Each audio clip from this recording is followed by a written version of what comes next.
The working people won the dispute. The MUA members won the dispute. It is their dispute. They are the heroes. We're not the heroes. None of us are, with one exception, in terms of leadership, John Coombs. It's not just a question of our rank and file seafarers and wharfies, it's a question of the rank and file of all of the unions that have been down there, the members of the community that have been outraged by this act against the workers in this union. I mean, the connections are all there. It will eventually be found to be correct that Reith has been constructing this, he's been supporting it. My information comes from the highest possible level. Doesn't matter who employs them. We've got 2,000 workers that have been illegally dismissed by the Minister for Mass Sackings, Peter Reith.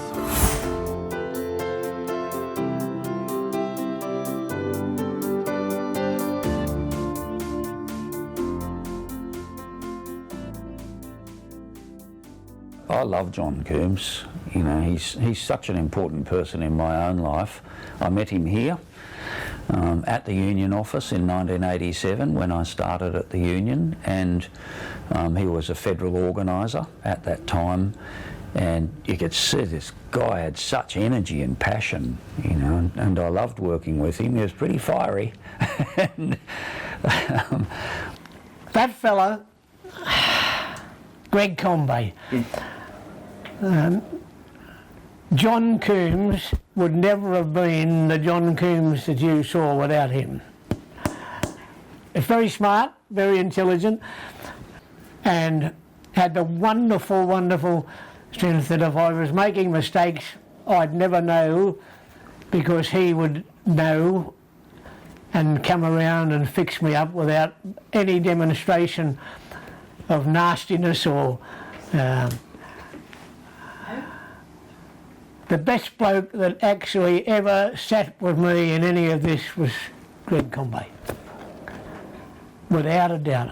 And we became close very early on. So by the time the waterfront dispute broke out in 1998, we'd been very good mates for 10 years at that time, and I knew his capacities, and he's a tremendous fighter, John Coombs. You know, absolutely dogged, hard-working, you know, really passionate trade union official. I've never seen anyone like him. And so yeah, he certainly rose to the occasion, but he had all the capabilities to do it. We tried to sort of refine his media technique a little bit, and I remember we got Jane Singleton in, former ABC journalist, to try and knock a few of the rough edges off and get him a bit disciplined and focused on the key messages we needed to run. You know, we were trying to be pretty disciplined about that, and it worked to a little degree, but you can't you can't change the tremendous import and effect of his natural ability. And I remember thinking, here we have this old gentlemanly, you know, fella in John Coombs, but I was expecting a big tough, you know, union presence. And on the screens every night you'd see this, you know, genteel old bloke telling us why wharfies deserved a fair go. I mean, I remember distinctly feeling like the wharfies and the MUA were winning in the media every day of the week. I think people out in the community could see here's someone really straight, very passionate, a dogged fighter, and you know, he's going to stand up for fairness and what's right. And it's a capital versus labour dispute. There's Chris Corrigan, the investment banker, you know, cooking up schemes to terminate his workforce, conniving with John Howard. It was, you know, they were the baddies, and John quickly made sure that the union was the goodies. Had a big impact. I don't think we would have did as well out of this as we did without the assistance of Greg Combay, Bill Kelty, Jenny George and John Coombs, especially John Coombs.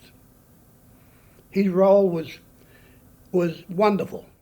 Coombs was unbelievable, I've got to tell you. He's unbelievable. Committed first to waterside workers.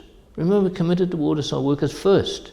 Well, I don't think, I mean, I was never actually brilliant, far from it, but I was able to, I think I was anyhow, able to sort of indicate to people that there was a serious issue that needed to be fixed up, not for the wealthy, or not for the smartest in the world either, but for the average bloke. The question was of Townsville workers who operate at world's best practice, a fourfold increase in productivity and no strikes. Why have they been sacked? During the dispute, I got to know him very well.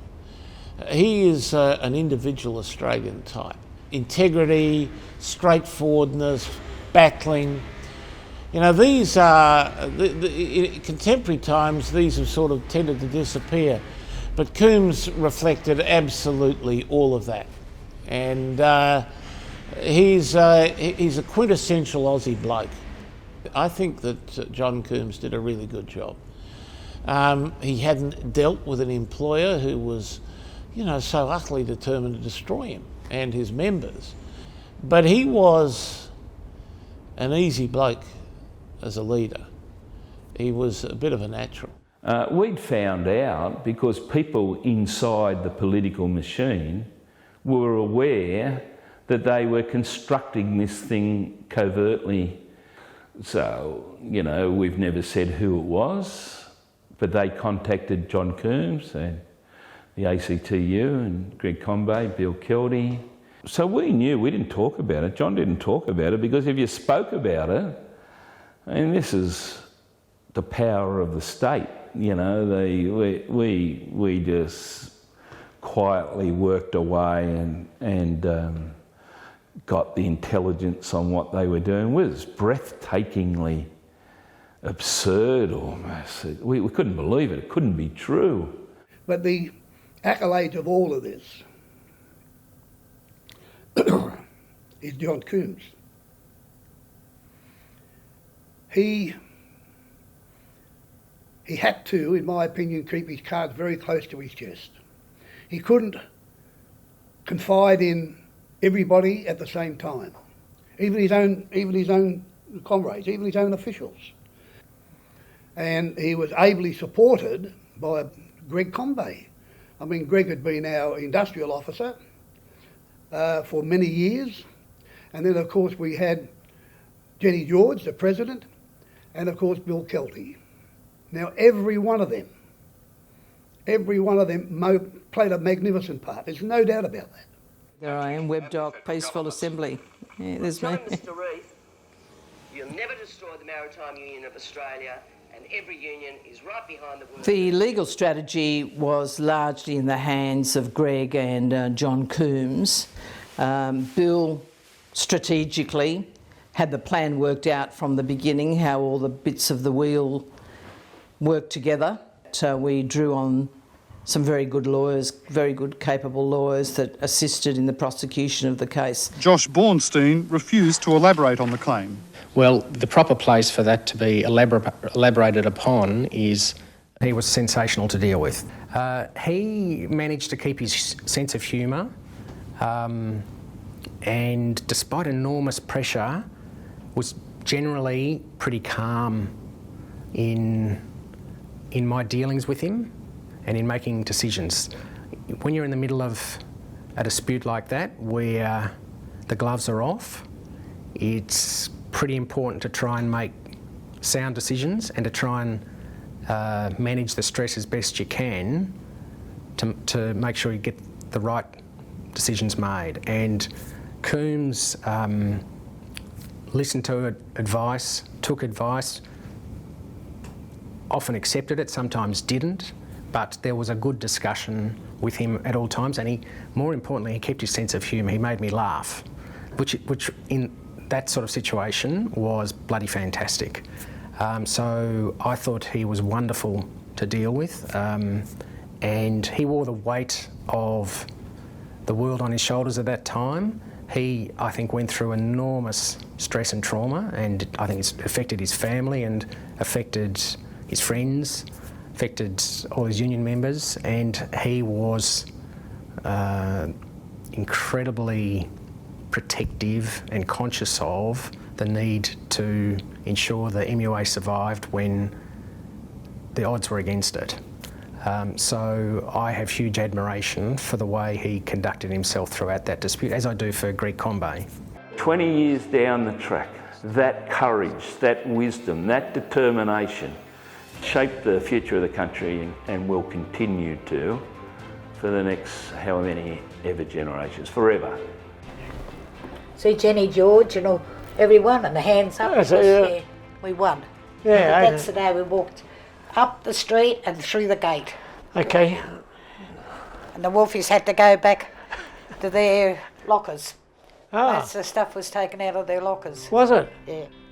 I want to take this opportunity to thank everyone that came and helped us to save the waterfront, to save the Maritime Union of Australia, and to keep us all going again into the future. Thank you very much.